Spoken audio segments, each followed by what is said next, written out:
Medical research کہتی ہے کہ دل پورے جسم کو خون سپلائی کرتا ہے، لیکن دماغ دل سے اوپر ہونے کی وجہ سے خون پورے پریشر سے دماغ تک نہیں پہنچتا، اور یہ کمی دماغ کی کمزوری اور ڈپریشن کی وجہ بنتی ہے۔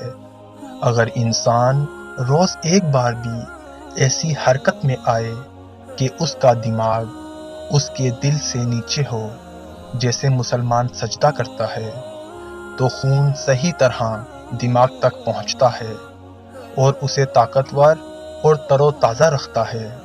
تو تم اپنے پروردگار کی کون کون سی نعمت کو جھٹلاؤ گے؟